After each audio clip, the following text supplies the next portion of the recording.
or number of. Have you ever written a haiku? Haikus are so wonderful in my opinion. They are short poems that give us a glimpse or a feeling of nature, life, seasons, moments in time. And today I'm going to share a few haikus with you and tell you the highlights of what you want to do if you want to write your own.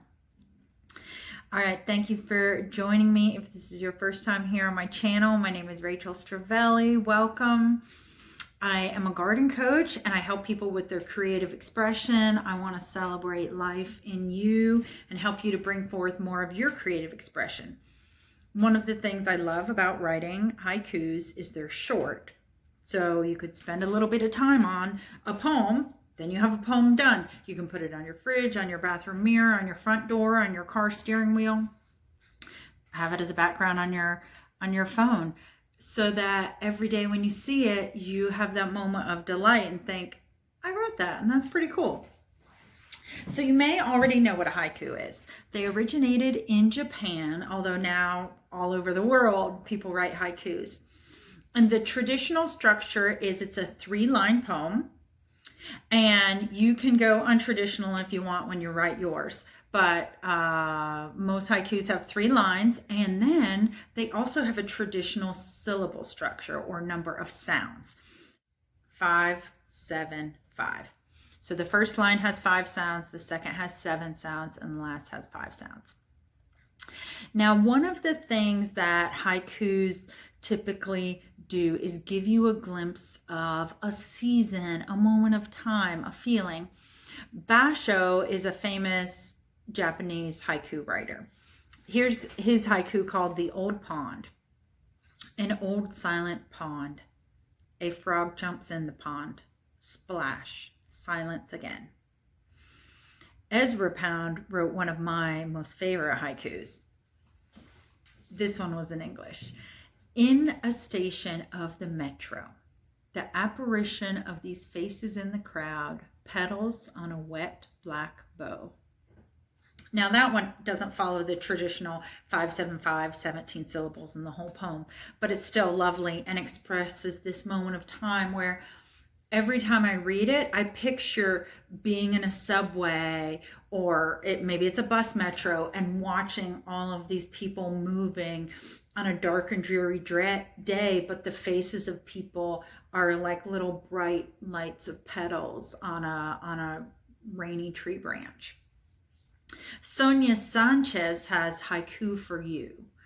Love between us is speech and breath. Loving you is a long river running. So sometimes people express the emotions in a poem. And oftentimes, as you've seen with the ones I've shared, there are natural elements to them, but you don't have to have that. And sometimes the last line gives a funny little twist or juxtaposition or new idea that kind of seals up the poem in this fun little way. One of my other favorite poems, and I don't know who the author of this is. I feel like it was a Buddhist maybe. The world is due, and yet. And that one I love because every time I think of it, I think of the ephemeral nature of due. It's there, it's gone, but then the poem is reminding me like all these moments, they're here and then they fade away, they dry up in the sun, but then we have due again the next day. And there's more to it even though things pass and fade away over time. Now, if you want to write a poem that is a haiku, I have a few tips for you. So first, I've shared a few haiku with you. You may want to go and find some more to read yourself. It allows you to get a feel for the haiku. You can find books that are haikus about cats. I think I've read a haiku about Winnie the Pooh, a whole book of haiku. You can find well, not exactly ancient, but older haikus from some of the famous poets like Basho and Iso and some of the ones who originated and really refined this art form in Japan. You can go online and find all kinds, and I may link a few below. So familiarize yourself with what is the style of haiku, and it'll also help you familiarize with how do they people do that little juxtaposition or shift at the end to kind of make a different moment that happens. The poem leads us along, and then boop, the end is a little bit of a new insight. The second thing I would recommend is write down a lot of words, brainstorm. And when I am doing my writing, I'll show you right here, I like to get out all my colored pens. My brainstorms look wild and creative. I let the colors flow. And you don't have to do that though. You can use black or red pen, whatever. Write down. It can help to go outside in your yard if you have an outside space. Let's say you want to write about trees. Start making a list on your paper of all the words that these trees make you think of. The shapes, the colors, the texture, the sounds. And then what you can start to think is, what type of moment do I want to express with my haiku? You can look at the words you've already written down. You've got yourself like a word bank here. And then start to see how can you play around and fit them together in different ways. You know, folks say that crossword puzzles and all these other like brain bending games are good for your mind. I'm pretty sure haiku is super good for your brain because of the way that you have to get creative and open yourself up to, you've got this constraint of 3 lines, 17 syllables if you can do it, and how much can you pack into that and give us a little glimpse of a moment that shows us the world through your eyes. I think it's a great way to discipline yourself to really, how can I make something beautiful with just a few words that shares what I see.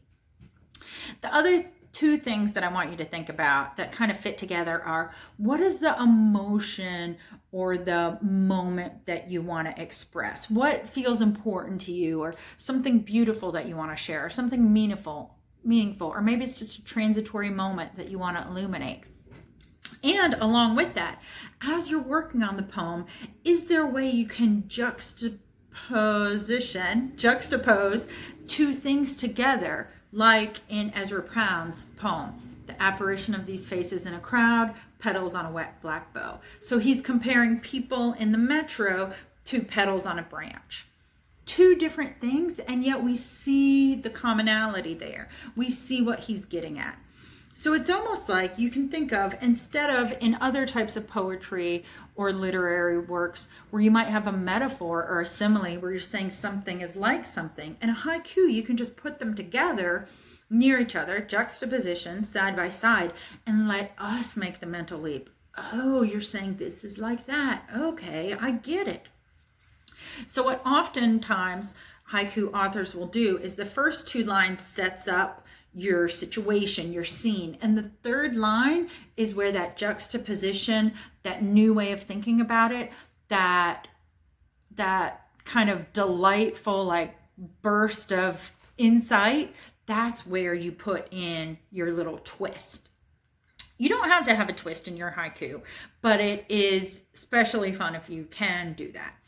And go ahead as you're doing it. So the first time when I was writing haikus, I felt like it took a little bit of time till I got in the mode of how short is it going to be? How can I choose words that, to me, it makes me think of like flavors in the kitchen. You want to choose the flavors that jump out. You know, your cilantro, your basil, your parsley. You want to have words like that. Words like potato, not literally potato, but a word that's like a potato. It's like, yeah, that's great to build your meal around. But in a haiku, when you only have so many words and so many syllables, you want words that like pack a punch and really help us visualize something. So try and think of more flavorful, sensory words that really make our minds come alive when we're reading them. And feel free to share your haiku with me below if you'd like to do that. And I should probably write one of my own and add it in here. I'm going to give myself that challenge. If you like this video, give it a thumbs up and subscribe. And hey, share it with a friend. I love connecting with new people, helping you to unleash and bring out the creativity inside of you, because I believe we are all creative. And the more that we bring our creativity and self-expression out, the happier we are, the better the world is. We need creative solutions in the world right now. which means we need you embracing that, enhancing that, bringing that out. All right. Have a great day. Tell me below, are you going to try a haiku? Will you share your haiku with me? Bye.